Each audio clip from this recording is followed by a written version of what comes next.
Well, hi everyone. It is Bulletproof Monday, and if you are watching on YouTube or listening on iTunes or you're here live, I am so excited you're here. Today we're going to talk about the 8 steps required to rebranding yourself or your business. My name is Susan Sly. I am a marketing expert. I am an author. I am a keynote speaker and an entrepreneur, and I'm so excited to have you here. If this is your first time to Bulletproof Monday, I want to welcome you. We talk about the topics that are going to help you become bulletproof in business, because business isn't easy. Let's face it, it is challenging at times. You're going to have wall-kicking moments, but man, oh man, it is absolutely worth it. It's great to see you here, Laura and Ivy, Bruce, Shelly, Jean, so many of the people who tune in every single Monday live. I love you guys so much, and you really are the fuel that causes me to really want to do this show every single week.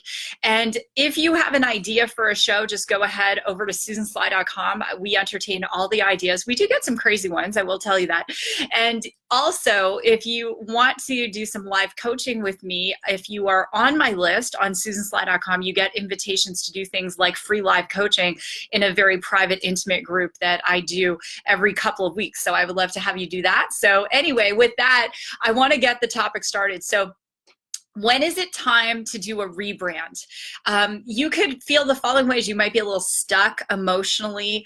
You might just, be waking up in the morning and dreading business and thinking, oh, you might feel frustrated with team. Things might be going sideways or backwards. Your income might be down or stagnant, and you're just not feeling fresh. And the reality is, when we are feeling excited and invigorated, is business easier? It absolutely is. Is it easier in our career? It is.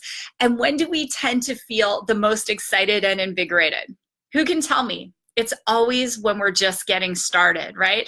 Do you remember, or even think of relationships, when you first fall in love, it's like, oh, everything about that person is amazing. Oh, it's so cute. They leave the toothpaste cap, off the toothpaste. And then, maybe you get married and then suddenly it's like, oh, they leave the toothpaste cap off the toothpaste. And the things you fell in love with are the things you resent.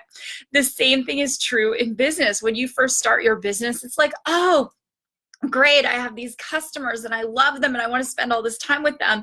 And then, a few years later, it's like, oh, I have all these customers and, they're driving me crazy and I don't want to spend any more time with them. So I'm here to tell you today that you can always rebrand yourself. It doesn't matter what age. In fact, earlier today, I had a group of entrepreneurs on a Zoom with one of my mentors who's 91 and a half years old, who's constantly reinventing himself and rebranding himself. Harvey McKay, I was on the phone with Harvey today, New York Times bestselling author. He wrote Swim with the Sharks or Get Eaten Alive, Dig Your Well Before You're Thirsty. He's my personal mentor. And Harvey is constantly rebranding himself. I mean, this guy is amazing. He's over 85 years old. I mean, incredible. So it happens and you can do it. And, other people will tell you, when you're feeling stuck in business, you need to push harder, just connect with more people, do all those things. But sometimes if you're not feeling good about what you're promoting, I'll tell you, you're not going to feel good about who you're connecting with your product or service. So it's, is it a good time to rebrand for you? Maybe. Some of you may be in a place where your business is in incredible momentum and you're like, oh no, things are going really well. In which case, just put this advice in your toolbox. We're going to go through 8 steps to rebranding yourself effectively and successfully, and use it when it feels right. You may be in a position too where timing is just incredible for doing a great rebrand. And I know some of you are in that place. You're thinking, oh, I want something a little fresh. The fall is coming, depending on when you're listening or watching this. And it's that time you're like excited and invigorated. So I'm going to walk you through some steps. So first things I want to do on Monday, just so if you're new to the show or the broadcast, I'm so excited. Our podcast is now in 109 countries. I just found that out today. So wherever you are listening and watching all over the world, we put out anywhere from 1 to 3 shows every single week. So I'm excited and thank you. And if you are a subscriber on iTunes, my latest show with Rod Hairston. Rod is an incredible entrepreneur. He was the lead trainer for 17 years for Tony Robbins. It just dropped on iTunes. Check it out, share it. Rod and I would love a 5-star review. His wisdom is incredible. So anyway, check that out. Let's get into it. So the first thing, I want to talk to you about some companies that have had successful rebrands. The first one is Google. Did you know that Google was initially called Backpack? And I was looking at the history of their logo today, and the initial logo was this guy with a backpack. And can you imagine, you know, Barbara, if I said to you, hey, just backpack the answer, or Juliana, oh yeah, you want to find out something, just backpack it. Well, Sergey Brin and Larry Page very quickly realized that Backpack was not going to be a good name for a company, and they rebranded. They changed their logo, they changed their name. You know, now Google is both a verb, it's a noun. We Google things. Hey, you know, we tell our kids, hey, just Google that, or did you Google the answer, right? And so they did a very, very successful rebrand. Now one of the wealthiest companies in the world. Next one is Amazon. When Amazon first started, it was a bookseller. How many of you remember when Amazon just sold books, right? Crazy. And so with Amazon, you know, there was always Jeff Bezos had a master plan, and very quickly rebranded from just books to almost selling every single thing. You know, and how often have you had the conversation where it's like, oh, just go see if they have it on Amazon, right? And they rebranded the company. And one thing you may or may not realize, Amazon also owns Amazon Web Services, or AWS. AWS, one of their largest clients is actually Apple, and that's for cloud storage. So Amazon is constantly rebranding. It's not just about us going on there and ordering coffee filters or whatever we order. They have a whole host of things. They also own Ring, the doorbell company. Of course, the Echo, they have that if you have that in your house. And they're constantly acquiring other companies and businesses and in that rebrand. Another company that went through a rebrand was Converse. Converse is a super, super old company, but Converse brought itself back and, you know, kind of made itself cool again. Levi's, the same thing. A lot of millennials, you know, I grew up wearing Levi's, and then Levi's were not a thing. And then, you know, Levi's really came back, and especially with their cutoff jeans, which are really, really, you know, a big thing. Lego did a rebrand. Starbucks did a rebrand. Apple did a massive rebrand. And when you think about Apple, initially those computers, they had a vision, Wozniak and Jobs, they had this vision that we would have Apple computers in our houses, right? Remember when the monitors were, if you're watching me, you know, I'm doing something with my hands. If you're listening, I'm kind of making the shape of monitor with my hands. And I remember when that, you know, that's what they were about. And then they said, you know what, we want to dominate music. And the iPod, you know, became a really big thing. And people said, you're crazy for trying to dominate music. Well, guess what? They did it with iTunes. And now guess what? They want to dominate what? They want to be in your house, on your screen. And we're seeing a lot of, with Apple TV, and then they're going to get into some more unique programming, I imagine, coming up, and being, you know, your devices of choice, your phone, your laptop, all of those things. So they did a massive rebrand. Now let's talk about some athletes who've done incredible rebrands too. The Rock, how many of you remember when he was only a wrestler, right? So The Rock, he went from wrestling to acting and producing. Tom Brady was a baseball player before he was a football player, and now I believe the oldest quarterback in the NFL. John Cena, he went from wrestling to acting. Michael Jordan went from basketball to baseball and back to basketball again. So he did a big rebrand. And then some different actors that have rebranded themselves. Ronald Reagan, he was an actor, and then he became the president of the United States. Arnold Schwarzenegger was a bodybuilder, then an actor, remember the Terminator, and then he was the governor of California. All of the Kardashians are constantly rebranding themselves. I mean, Kylie Jenner, billionaire at 21 years old, grew up on television. You know, I mentioned Kylie a lot because, you know, she's, whatever you think of the Kardashians, I mean, really incredible what she's accomplished to be on the cover of Forbes and to build a massive following, do her lip kits, and to constantly rebrand herself. I believe Kim Kardashian is going to law school now or something I heard. So constant rebranding. And the reason the Kardashians have had such a long run in show business is because they are keeping it fresh. Chrissy Teigen is another one who does it. Jessica Alba, actor to the owner of the Honest Company, and she is, I believe, a billionaire now or getting close to it. Reese Witherspoon, Legally Blonde. Then she won an Academy Award for Walk the Line, playing June Carter Cash, and then now she's a producer, and then Gwyneth Paltrow with her Goop brand, and they just got a bunch of funding. So I want you to think about this very, very clearly. You might be saying, well, Susan, these are actors, these are celebrities, these are big companies. Every actor, every celebrity that you've ever heard of, reality television or whatever, every sports person, athlete, that sports personality company, it ultimately comes down to a person. These are humans just like all of us. And if they can do it, you can do it too. And I want to just speak to you from a heart space right now. When I wrote the book, The Have It All Woman, one of the things I talked about was the Scarlet Letter.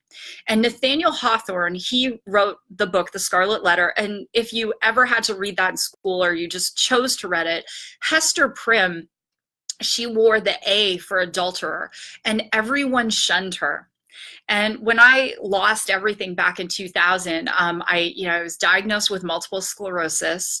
My marriage ended. I lost my business, and I found myself sick.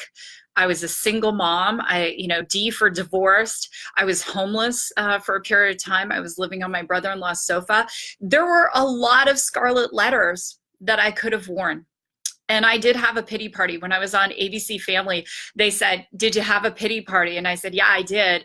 And they said, normally no one comes to those. I said, well, two people did. Their names were Ben and Jerry. And I'm not even going to kid you. Cherry Garcia, Chunky Monkey, they did attend my pity party. And I don't advise that. I just want to disclaim that. Don't go eating pints of ice cream if you're having a pity party. But in that place, I had to make a decision to take off my scarlet letters, and I had to rebrand myself, because I could have stayed stuck, feeling sorry for myself, thinking the whole world was looking at me as this big failure. And I didn't. I made the decision to rebrand myself. And so I took a job, and I became the top producing sales manager for, back then, the Bally Total Fitness chain. It had 444 clubs. I started taking courses. I was reading more books. I started speaking more. I wrote for magazines back in 2000, 2001. I wrote for Divorce Magazine. I wrote for Oxygen Magazine. I spoke for the Bayer Aspirin Company. I guest lectured at universities, and I rebranded my whole self, my entire self, back in a day when we didn't have social media. And I've done this so many times in my life, and I'm still true to who I am in my core and my core values, but I'm not going to let a profession or a person define me. And that's my message I want to say to all of you. And some of you, someone needs to hear this today. And don't forget, I go and read all of your comments. I don't have an assistant do it. As soon as I'm done the show, I read them all. There's someone watching this, or maybe more than one of you right now, who needs to hear this message, because you're letting a circumstance define you, and you shouldn't. You define you. You define how you want the world to see you. Okay? And there are lots of examples of incredible people out there who are doing amazing things in the world, and the world sees one part of them. Do I think maybe Joel and Victoria Osteen, do I think they ever have a fight? Maybe, right? And they're amazing ambassadors out there of, great values. As an example, do I think that Kim Kardashian maybe wakes up some mornings and maybe has a pimple on her face? Yeah, probably she does. But my point being is this: you get to choose how the world sees you. And if this is resonating for you at all, that choice starts now. So I'm going to walk you through the 8 things to do so that you can leave here. My goal is always that you feel better leaving the show or the podcast. It depends, watching, listening, better than when you arrived. My goal for all of you, I don't care if you ever buy a thing from me, if you never buy one of my books, one of my courses, pay me to speak, I could care. I just want you to leave here feeling empowered so you can go do some great things in the world and be the light in the world. So let me get into these 8 things. The first one is, I want you to clearly define what it is you want. And you need to get crystal clear. So if you want a multiple 6-figure business or a 7-figure business, or you're doing a Series A or a successful startup or a funding round or whatever it is, you've got to get clear, because what you want and how you show up are very much aligned. Okay, so right now with Radius, we are about to go pitch our Series A. I very, very clearly want us to be successful in the Series A pitch, and our whole team wants that. So how I show up pitching Series A to companies, to VCs, to all of it is very important, and it's part of this definition of who I am as a person in 2019 at 46 years old. And it doesn't matter all of the things I've accomplished to date. All that matters is how I show up is in alignment with what I say I want. Does that make sense? If it does, say yes in the chat right now, if you're here live. Okay, so clearly define what you want. And it doesn't matter if it's super different than what you're doing now. You could be a teacher who wants to be a chef. You could be a police officer who wants to be successful in network marketing and direct sales. You could be a stay-at-home mom who wants to have a lifestyle blog. It doesn't matter. Define it. That's how it begins. And I want you to think about this. If I'm getting in the car and I pull up, the Apple Maps, it wants me to type in where I'm going. Only I know where I'm going. Only you know where you're going. It doesn't matter how much money you have right now, the color of your skin, your gender, your background, how you grew up. I don't care. All that matters is defining where you want to be.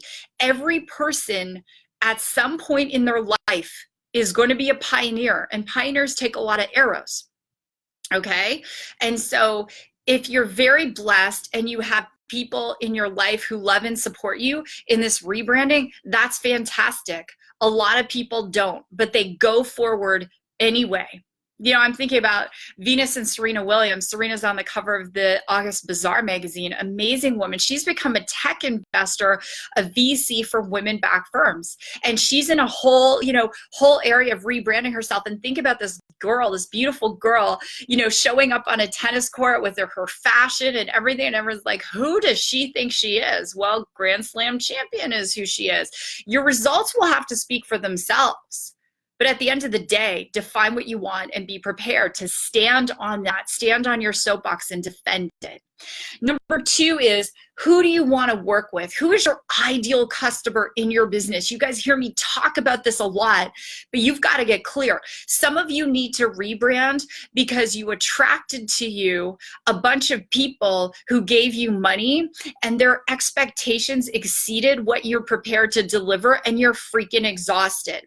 I've seen this happen in network marketing. I'm going to use this as an example where people promise so much to people who come in and then they can't deliver and they become exhausted. You're not responsible for the success of others. You are responsible to teach them what you know. And I'm preaching a little bit here because I have a massive experience in that industry.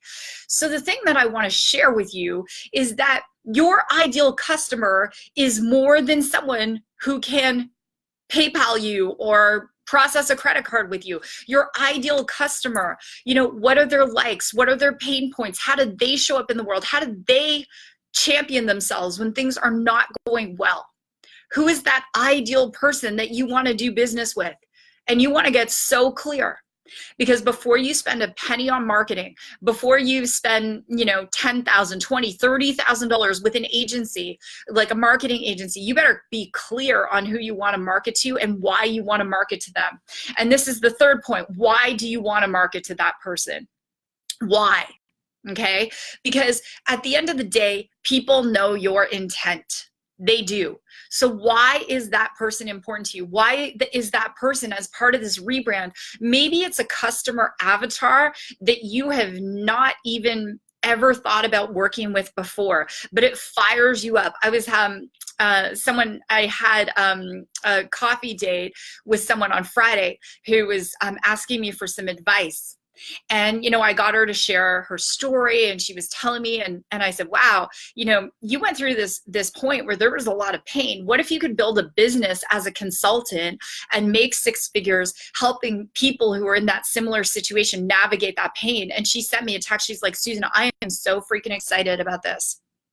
I am so excited. And, figuring out why you would want to solve that person's problem is key.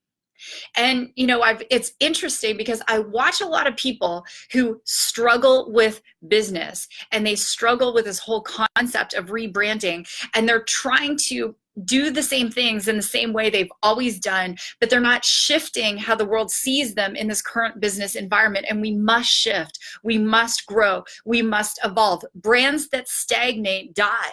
Where's Blockbuster now? Where are they? One of the things Blockbuster didn't do is they looked at their customer and they were like, oh, people want to come have the popcorn. They want to go to the video experience. They didn't identify who that ideal next customer was and actually talk to them. Reed Hastings, however, over at Netflix, he had the guts to go talk to people and find out what they want. And they did want to stay at home and watch movies. That's what they wanted. Even at Apple, people are like, oh, no one wants to do music, but they listen to their customers. Yeah, we want music coming through our devices. We want to have more fun. We want things to be streamlined. Remember when laptops had like 5 USB ports, and Apple was like, no, we're just going to give you one. You don't need it because everything is going Bluetooth. They were visionaries. They listened to the customers. They paid attention. They knew who they wanted to help and why.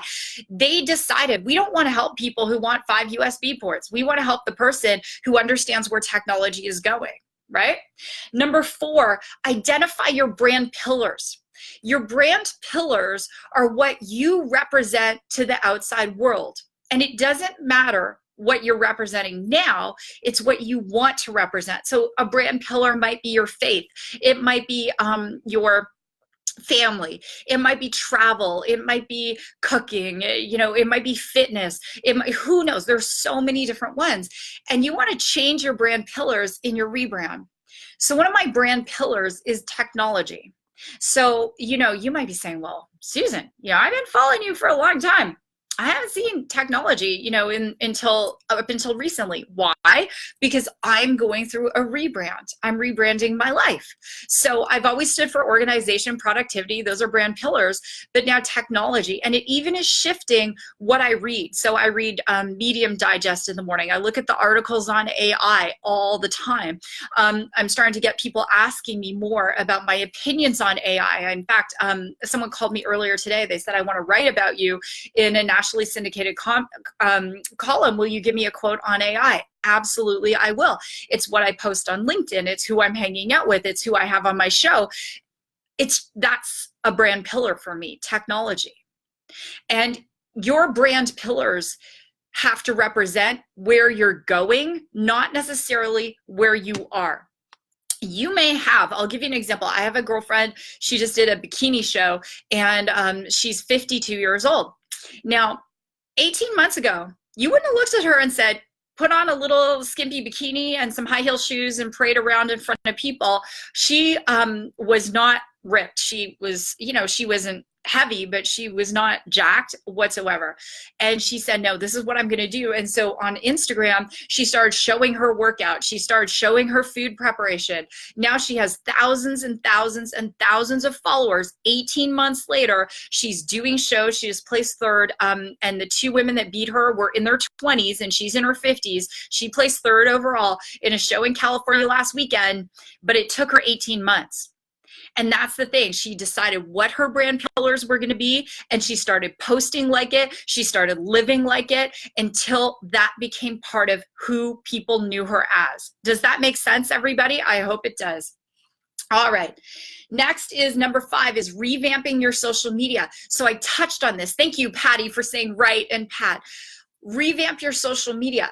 In Instagram, you don't want to go and delete posts. The Instagram algorithms don't like that. And Instagram just updated their algorithms. So they're actually paying attention to how many likes and follows you gain a day. And if you use some kind of software to gain likes and followers, they don't like it, they're going to try and get rid of that.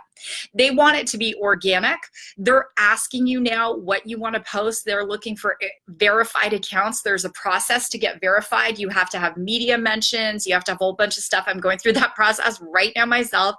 But on Instagram, as the example, you want to take your posts and archive them if they're not relevant to your brand pillars, but don't delete them, because Instagram, again, if you start deleting your posts, they don't like it. But archiving, they don't seem to care.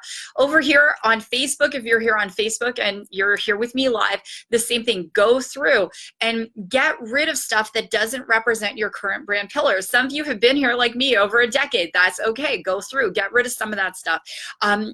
On Twitter, Twitter is interesting. Every tweet you do is stored in the Library of Congress in the United States. So you can still get rid of some of the stuff the public sees. On LinkedIn, every time you like a post, you comment on a post, it shows actually when people look at you. So they will see, a history of your liking and commenting and sharing. You might not realize that, but if I'm checking out someone on LinkedIn and they're like, oh, I'm a sales professional or whatever, and I go through and I see some of the stuff they like and comment on, if there's any hate speech, racism, sexism, I do not accept their follow requests because I can see it all and so can you. So clean up your social media to align yourself with the brand you're going to. If there are things on Facebook with you doing jello shots and stuff and you want to be seen as a professional that makes whatever 6 figures, 7 figures, then guess what? You need to get rid of that stuff, as cute as you may have looked doing it. Number 6, this is very important, is decide who you want to surround yourself with. Because in this rebrand, people will associate you differently by who you associate with. Okay, so thinking about that, it's very interesting because, going back to the Kardashians, so I read that, or it was a tweet, that Kanye West appealed to the president to get A$AP Rocky out of jail in Switzerland. If you don't follow popular culture, you don't know what the heck I'm talking about, but it's just as an example. So Mr. West, has a relationship with the president, and he's posting photos with the president and wearing MAGA hats and doing things like that. Now, this is not a political statement.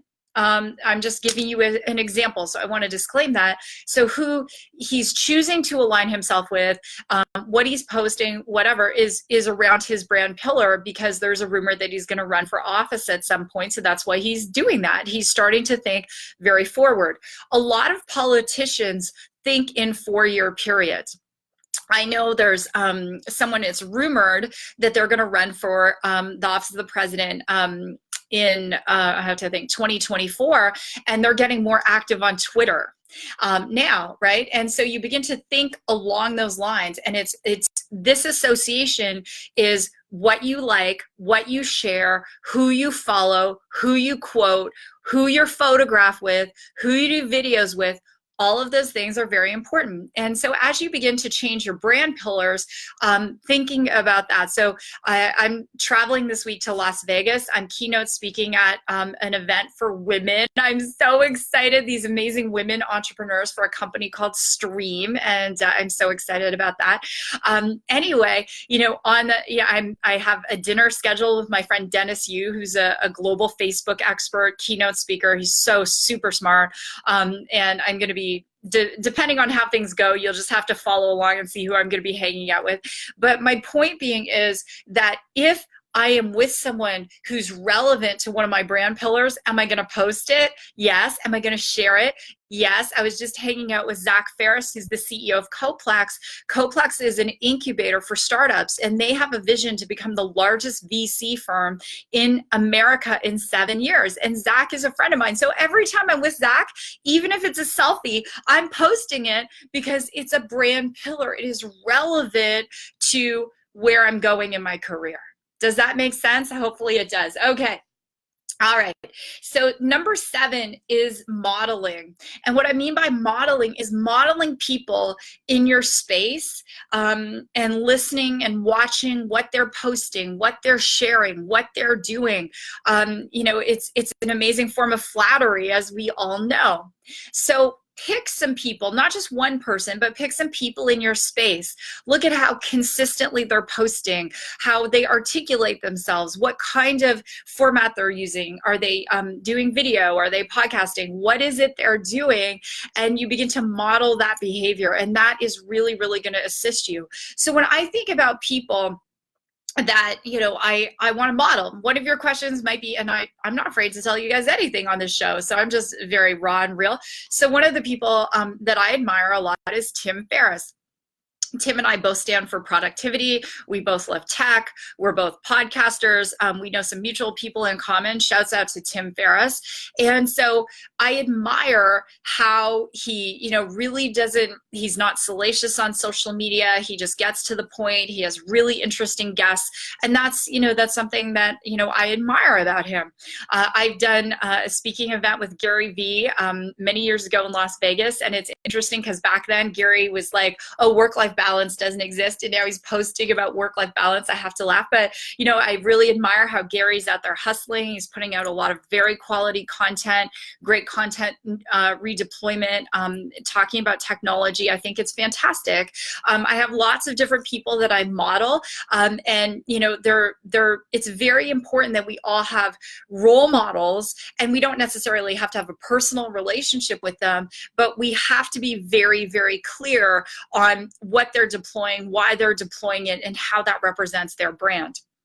Next, number 8 is take classes. Okay, so if you don't know something and it's where you want to go with your brand, take classes on it. Udemy is an amazing resource, Udemy. You can get a lot of quick classes on that. Let's say, as an example, I'll just give you an example. So when I started to get into the field of AI, I signed up for a course at MIT. And it was 6 weeks, and it was, anywhere. Some weeks it was 12 hours, some weeks it was 15 hours, but it was a deep dive into AI and machine learning. And because I wanted to, number 1, have better conversations. Number 2, it was part of my rebrand. And I love technology. Right now I'm taking an online course in calculus. I haven't taken calculus since 1993. Last time I took it was at Queen's University in Canada. I got a B-, by the way, which I did get better grades than that in other classes, but hey, shouts out to me because calculus was not a strong suit.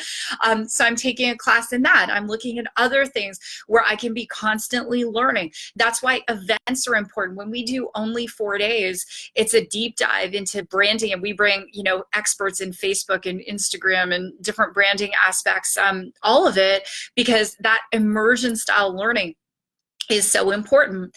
And the last thing, this is a bonus tip, point number 9, is about being patient.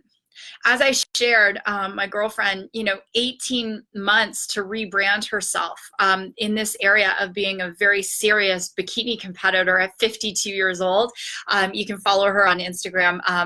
I think it's Fit 50 Mia. It's Mia Chorney on Instagram. And you can see how she's done this amazing, rebrand of herself in 18 months. Sometimes a rebrand is going to take a couple years. Sometimes it can happen more quickly. My friend Bruce, who's here, he's an Agency 8 client. And if you're interested in working with an agency, my agency is agency8.com. Bruce is he's doing a lot of wine tours in Sonoma, and he's amazing. So Bruce used to be a police officer. Now he's an entrepreneur. He does these amazing wine tours, and he's branding himself as an expert in this area. So he's the person that, number 1, he used to be a police officer, so people feel safe. Number 2, he's the expert, and he's building these relationships with the vineyards, and he's really starting to gain some traction. But Bruce will tell you it's not something that happens overnight. Most people are not patient enough for the rebrand. And, I have clients who are physicians who are trying to, become successful in network marketing. I'm not even kidding you. And they're trying to rebrand themselves from a physician where they went to, to school for 12 years, some of them, and they're trying to do this. I have people that I work with who, had jobs and now they're trying to brand themselves as more influencers, and it's incredible. The thing about patience is you want to be relentless in your pursuit of being excellent yourself. And I promise you, if you wake up every single day and say, you know what, I want to be better today than I was yesterday. I want to have a better attitude. I just want to, be more. I want to do more. I want to serve more. That people are going to start to see that. They really, really will. And instead, if someone is really achieving and they're doing a beautiful rebrand, don't be critical. Be curious. Look at how they're doing it. Look at their history online, their history on social media, and you'll begin to see a story and one that you can easily follow. So with that, that has been today's Bulletproof Monday. And if you have listened on iTunes, I would love a 5-star review. Just go ahead and share it. If you're on YouTube, go ahead, comment, share. I would love that too. And Facebook, if you're here live, please do go ahead and share this if it has been helpful. Again, these topics are designed to help you become bulletproof in life and business. And of course, I will be here next Monday. I do read all of your comments, all of your takeaways. So with that, God bless. You are a champion in your life. Just know that you're amazing. And I will be here next Monday. If you want to connect, head over to susansly.com. All right. God bless and goodbye, everyone.